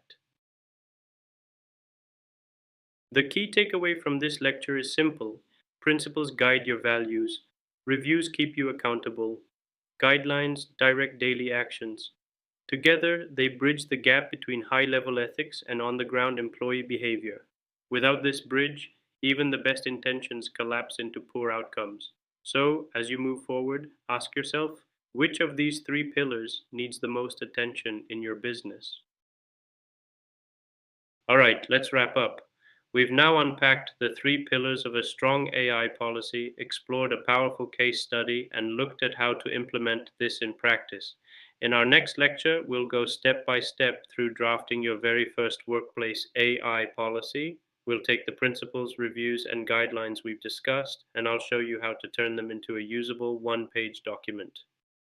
Welcome back, everyone. In the last lecture, we broke down the 3 essential components of an AI policy: principles, review, and guidelines. Now we're going 1 step further. Today, we'll walk through exactly how you can draft your own AI policy, not in theory, but in practice. By the end of this session, you'll have a clear roadmap to put your ideas on paper in a way that your employees can understand, adopt, and actually use. Drafting starts with a structured framework. Define principles. What does your business stand for when it comes to AI? For instance, is fairness in hiring non negotiable? Do you pledge transparency in customer interactions? Add review processes. How will you check if your AI tools are living up to those principles? This could be a quarterly bias audit or a monthly customer feedback check. Write employee guidelines, the day to day do's and don'ts. Employees need clarity, not theory. Think of it like cooking. The principles are your recipe. They tell you what dish you're aiming for. The review process is your taste testing along the way. And the guidelines are the instructions you follow step by step. On this slide, you see the flow: principles, review, guidelines. Why this order? Because skipping steps leads to weak policies. For example, if you jump straight to guidelines without principles, you risk writing random rules that don't connect to your company's values. If you skip review, you'll never know if the policy is working. Here's a scenario. Imagine an SMB retailer says, "We value fairness," but doesn't set up a review process. Their AI-driven pricing tool quietly gives discounts more often to wealthier zip codes. Without audits, they never catch it. Suddenly, customer trust evaporates. So the order matters. Values first, checks second, actions third. Let's look at a real case. A mid-sized marketing agency adopted generative AI to create ad content. Initially, campaigns went out faster, but some ads reinforced harmful stereotypes. Clients started complaining. The agency then applied our three-step framework. Principles: they wrote down transparency and informed consent as core values. Review: they created a process where every ad draft was checked for bias and tone before publication. Guidelines: no AI-generated ad could go to a client unless a human manager approved it. What changed? Complaints dropped. Clients appreciated the transparency. Employees felt more confident using AI because they knew where the guardrails were. And importantly, the agency built a reputation for responsible innovation. This case shows you don't need a 50-page manual. Just three steps, applied consistently, can transform outcomes. Here's where policies often fail. They're too long, too complex, or too vague. Let's avoid that. Keep it concise. Aim for 1 to 2 pages. Long documents don't get read. Use plain language. Say, AI chatbots must identify themselves as AI instead of ensure disclosure protocols are adhered to. Include examples. If your policy says protect privacy, add a line like employees must not upload customer emails into external AI tools. A quick do and don't here: do tie rules to everyday tasks. Don't bury your team in abstract jargon. Think about your employees. If a frontline sales associate reads your policy, will they understand what's expected of them within 2 minutes? If not, it's too complex. Let's recap what we've learned today. Drafting your AI policy is a three-step process. Define principles, add a review process, and write employee guidelines. The order matters. Each step builds on the previous one. Real-world cases like the marketing agency show how these steps prevent mistakes and strengthen reputation. The secret isn't complexity, it's clarity, consistency, and relevance to daily tasks. Remember, a short, usable policy is far more powerful than a long one that sits ignored. Here's a quick question for you. Can a workplace AI policy be just 1 page long? The answer is yes. In fact, 1 page can often be the most effective format if it covers the essentials, principles, review, and guidelines. Why? Because clarity builds compliance. Employees will actually read and follow a concise policy. A 20-page manual, that's a recipe for being ignored. All right, let's wrap this up. We've now turned theory into a practical framework. You know how to draft an AI policy your team can actually follow. In the next lecture, our capstone, you'll draft your own AI policy for your business. We'll take everything you've learned and put it into action. By the end, you'll walk away with a 1 page policy you can start using immediately. Welcome everyone. You've made it to the capstone of this section. This is where all the theory, all the frameworks finally come together. Up to this point, we've talked about why AI policies matter and what they should include. Now it's time for the how. How do you actually write one for your business? By the end of this session, you won't just know what an AI policy looks like, you'll have the skeleton of your own ready to put into practice.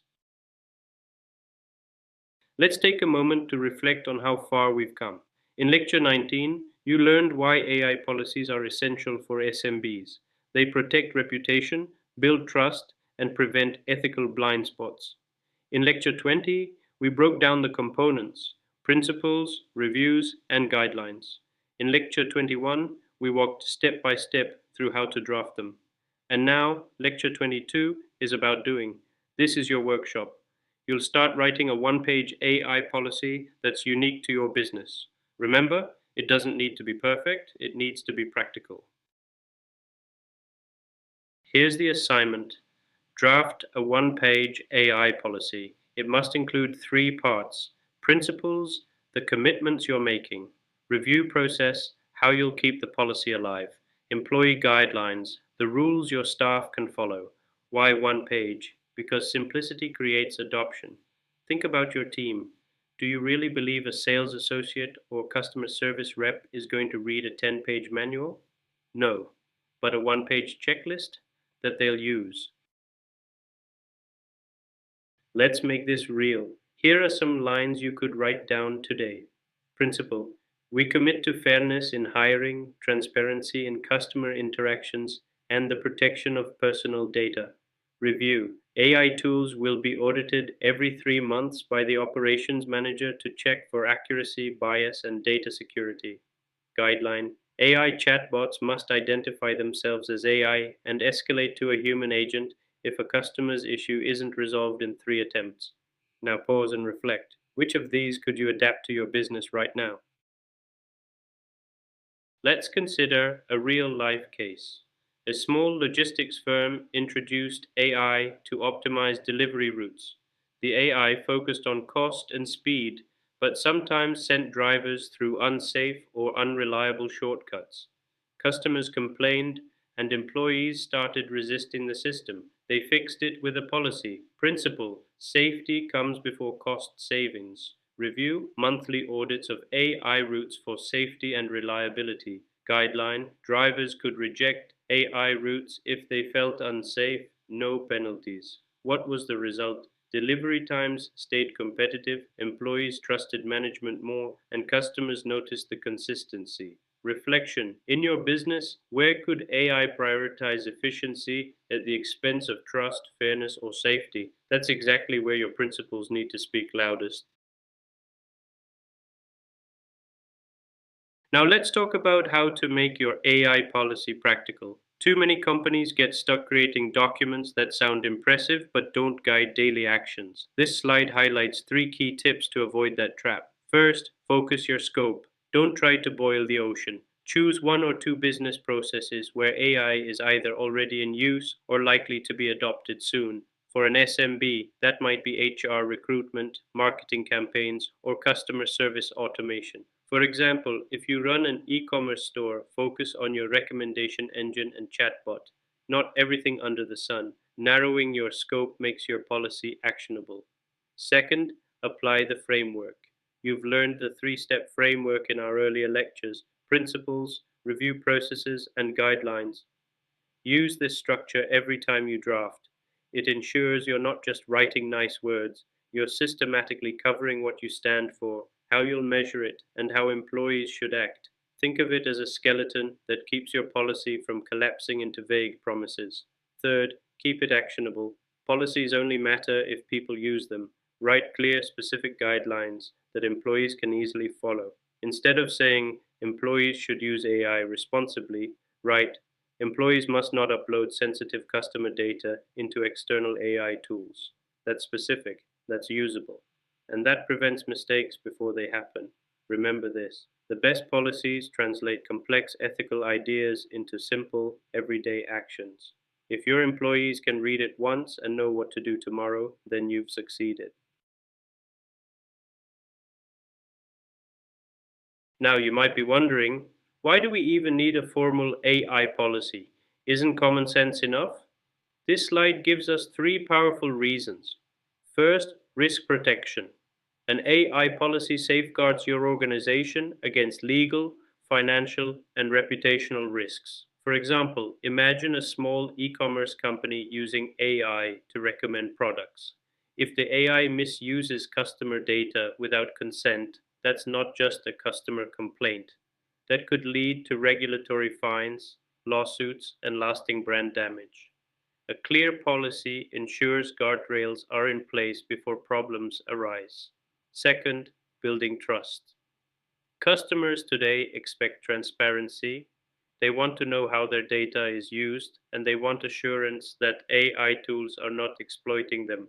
Think of a local bank introducing AI for loan approvals. If they openly share their ethical AI principles, customers feel safer applying. Trust, once built, becomes a long-term competitive advantage for SMBs. Third, ensuring fairness. Without a policy, bias can creep into AI unnoticed. A hiring algorithm might unintentionally filter out candidates from certain backgrounds. A loan approval system might reinforce discrimination found in historical data. With a policy, you commit to fairness checks, ensuring systematic approaches to prevent bias and promote equitable outcomes. So, to recap, policies protect your business, they build and maintain trust with customers and stakeholders, and they ensure fairness across your operations. And let me leave you with a reflection: which of these three pillars, protection, trust, or fairness, matters most for your organization today? The answer may guide how you prioritize your AI policy. All right, let's turn to your next steps. Step one, draft your policy. Don't wait until everything is perfect. Begin crafting your one page AI policy today using the frameworks you've learned, principles, review processes, and employee guidelines. Start with just one AI tool in your business, like a chatbot or a marketing recommender. Step two, seek feedback. Once you've drafted your policy, share it. Talk to your team, your mentors, maybe even trusted customers or partners. They'll bring perspectives you may not have considered. For example, an HR manager might flag a gap around hiring fairness, while your operations lead may highlight data security risks. Feedback sharpens your draft. Step 3, iterate regularly. AI ethics is not static, it evolves as technology evolves. The chatbot you write guidelines for today may integrate with new platforms tomorrow. Regulations may shift, customer expectations may grow. Your policy should be a living document, updated regularly, not filed away in a drawer. So here's the challenge: draft, share, refine, repeat. That's how your AI policy stays relevant and effective. Finally, let's zoom out and reflect. Your AI policy isn't just a compliance checkbox, it's your moral compass. Every decision your business makes with AI, whether approving a loan, recommending a product, or screening a job applicant, should align with the values in this document. Think about what that means. With a policy in place, you're guiding your organization through a complex AI landscape with confidence. Every decision builds trust, promotes fairness, and creates a positive impact for your customers, employees, and community. And here's the most important part: policies are not frozen, they're living frameworks. They grow, they adapt, and they embed ethical thinking into every corner of your AI journey. Section recap. In this section, you've learned why SMBs need AI policies, what components make them strong, how to draft them, and now how to put them into practice. You've seen how to make policies practical, how to reflect on their importance, and how to keep them alive as a moral compass for your business. What's next? In our next section, Future Proofing with Ethical AI, we'll go beyond drafting. We'll explore how businesses can adapt their policies and practices as AI evolves, regulations tighten, and customer expectations grow. So think of today's work as building your compass. In the next section, we'll learn how to keep it pointing north no matter how the landscape shifts. Good morning, everyone. Today we're going to focus on one of the most powerful yet often overlooked aspects of AI in business: trust. Now, I want you to pause and think. When you buy from a small or medium sized business, why do you go back again? Is it just because the product is cheaper, or is it because you trust the people behind it?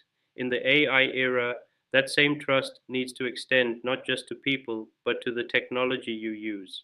Customers now interact with chatbots, recommendation engines, automated decision making systems. And if they can't trust those systems, they won't trust your business. That's why ethical AI is more than compliance. It's about transforming customer relationships through transparency, accountability, and fairness. If done right, it becomes your competitive advantage. Let's dig into why trust is absolutely critical in today's world. First, transparency. Customers no longer accept vague answers. If an AI tool recommends a product, denies a loan, or sets a price, they expect to understand why. Without that explanation, they lose confidence. Second, loyalty. Think about the businesses you are loyal to. Chances are you stay because you believe they act in your best interest. The same applies to AI driven experiences. When customers see that you are open and fair, they stay longer and even bring in referrals. And third, competitive edge. For small and medium businesses, competing with global giants like Amazon or Google on price or scale is impossible. But trust is where SMBS can win. If you show you are ethical and fair, customers will prefer you over bigger players who might be seen as exploitative. So remember, in the digital age, trust is currency. It's more valuable than discounts or flashy marketing campaigns. Now, let's ground this in a real world example. A regional fintech startup launched an AI powered loan approval system. It was fast and efficient, but there was a problem. Customers didn't trust it. They felt uncomfortable letting an algorithm decide something as important as their financial future. The company could have ignored this and kept pushing transactions, but instead they invested in ethical practices. They added bias detection algorithms so no group was unfairly excluded. They created plain English explanations of loan decisions.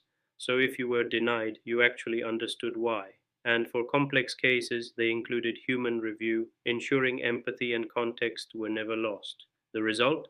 Loan adoption doubled in just 6 months. Customer satisfaction rose by 40%. Here's the key lesson: transparency and fairness turned customer doubt into customer growth. Ethical AI wasn't just the right thing to do, it was profitable.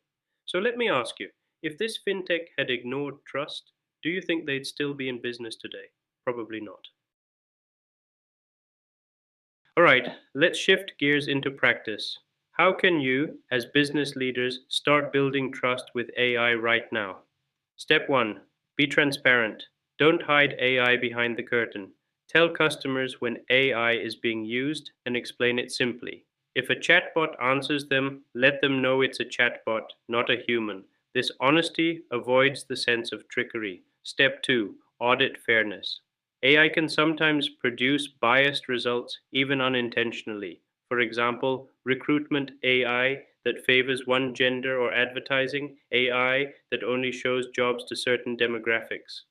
Regular audits allow you to spot these problems and correct them before they cause harm. Step 3: ensure human accountability. AI should never operate in a vacuum. Create clear escalation paths. If a customer disagrees with an AI decision, they should have access to a human who can review it with empathy.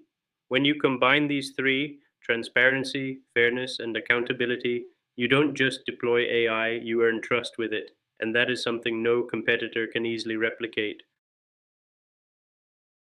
Think of this as a simple formula: transparency plus fairness plus accountability equals trust. And trust, my friends, equals sustainable business growth. I'll give you an example. An e commerce startup I consulted with started showing customers exactly how its AI recommended products.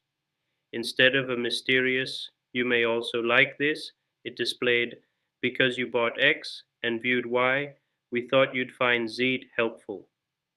That little change boosted conversion rates and reduced returns because customers trusted the recommendations. Notice what's happening here. The company wasn't just efficient, they were ethical and efficient, and that combination is the real competitive advantage. Finally, let's zoom in on SMBS specifically. Unlike global corporations, you don't have the luxury of absorbing massive reputational hits. One ethical misstep, say your AI chatbot mishandles sensitive customer data, could undo years of relationship building. SMBS rely heavily on reputation, word of mouth, and repeat customers. That's why ethical AI is not optional for you, it's survival. Another reality is resources. Large corporations can afford PR teams to manage scandals. Most SMBs cannot. That makes prevention, building AI systems that are transparent and fair from the start, absolutely essential. So here's a discussion question for you. How might ethical AI become your unique selling proposition? Could you proudly say to customers, we guarantee our AI is fair and accountable? That statement alone could become your strongest marketing message. Let's recap. Ethical AI builds trust, the foundation of customer loyalty and competitive advantage. We saw how a fintech company doubled adoption simply by being more transparent and fair. We learned the trust building toolkit, transparency, fairness, and accountability, and we understood why SMBs in particular cannot afford to ignore trust because their reputations are their lifelines. So, if there's one thing I want you to take away, trust is not just a byproduct of ethical AI, it's the outcome you should be designing for from the start. In our next session, we'll look at how ethical AI not only builds trust, but also helps you stay ahead of regulations. With new laws on data privacy and AI ethics being drafted worldwide, compliance is no longer a choice. We'll explore how you can be proactive, not reactive, in navigating this regulatory landscape. Let's begin with a reality check. AI regulations are no longer a distant possibility, they are here and evolving rapidly across the globe. For small and medium businesses, this presents both a challenge and an opportunity. If you treat compliance only as a burden, you'll constantly be playing catch up, risking penalties and reputational damage. But if you view compliance as a strategic advantage, you can differentiate your business, build trust, and attract investment. Think of it this way: being ahead of regulations is like being the first driver on a newly paved highway. The road is smooth, your journey is faster, and you set the pace for everyone else. Now, let's look at the regulatory map. In the European Union, the AI Act is introducing one of the strictest frameworks we've ever seen. Risk-based rules with penalties up to 35 million euros for non-compliance. That's not just a slap on the wrist, it's a business-ending fine for many SMBs. In the United States, regulations are more sector-specific. Healthcare, finance, and employment are already under stricter AI scrutiny, with executive orders driving oversight. And globally, countries from Canada to Singapore are tightening rules. The message is clear: AI oversight is no longer optional. The web of compliance is getting denser, and businesses that prepare early won't just survive, they'll thrive. Some of you might be wondering, why can't we wait until regulations are finalized? Here's why. Avoid costly penalties. Non-compliance fines can cripple small businesses. Imagine a $2 million fine hitting a local startup. Most won't recover. Build customer trust. Clients increasingly demand proof that businesses are using AI responsibly. Demonstrating compliance builds confidence and loyalty. Attract investment. Investors now scrutinize AI governance as part of due diligence. If your business can show a compliance roadmap, you're far more likely to secure funding. So, waiting isn't a strategy, it's a liability. Let me give you a real world case study. Meditech Solutions, a health tech startup, developed an AI diagnostic tool. The challenge? EU regulators flagged it for lacking transparency and potential bias in patient assessments. For a startup, that could have spelled disaster, but instead of panicking, they acted. They implemented a compliance framework, algorithmic auditing, explainability documentation, and proactive engagement with regulators. The results? Not only did they pass audits, but patient trust increased by 40%, and they secured new contracts with the UK's NHS. The lesson here is simple: regulatory compliance isn't just about avoiding punishment, it's about unlocking opportunities. Now, let's turn theory into practice. Here's a compliance roadmap any SMB can start applying today. Map your AI touchpoints. Identify every AI system you use, from chatbots to analytics tools. You can't manage risks you don't see. Conduct risk assessments. For each AI tool, ask, what are the potential biases, privacy concerns, or misuse scenarios? Prioritize high risk areas. Document everything. Keep records of decision-making processes, data sources, and compliance reviews. This not only protects you in audits, but also shows stakeholders you are accountable and transparent. Think of this roadmap as your survival kit in the regulatory jungle. So, what should you remember? Inevitable reality. AI regulations aren't about if, they're about when. Preparation now ensures continuity later. Ethics equals readiness. Businesses that already practice ethical AI will naturally align with regulations. Competitive edge. Early adopters gain credibility, trust, and investor confidence before their competitors even react. Simply put, proactive compliance is not just a shield, it's a sword that gives you a market advantage. Let's end with a reflection. What's one key benefit of adopting ethical AI practices before regulations arrive? Yes, you avoid costly penalties. But beyond that, you gain customer trust, attract investors, and position yourself as a responsible market leader. In other words, compliance is not just defensive, it's an offensive strategy for growth. In this lesson, we saw how regulations are tightening globally, why SMBs cannot afford to delay, and how a simple roadmap, mapping, assessing, and documenting can protect and empower your business. Ethical AI today is compliance tomorrow, and compliance tomorrow is competitive advantage. In our next session, we'll explore how to not only meet today's regulations but also future proof your business against tomorrow's uncertainties, transforming ethical AI into a long term growth strategy. Welcome back, everyone. Let's begin today's lesson with a bold statement. Ethical AI is not just about compliance, it's about growth. Too often, businesses think of ethics as a box ticking exercise to avoid penalties, but forward looking companies, especially SMBs, are realizing that ethical AI is actually their secret weapon for resilience, customer loyalty, and long term profitability.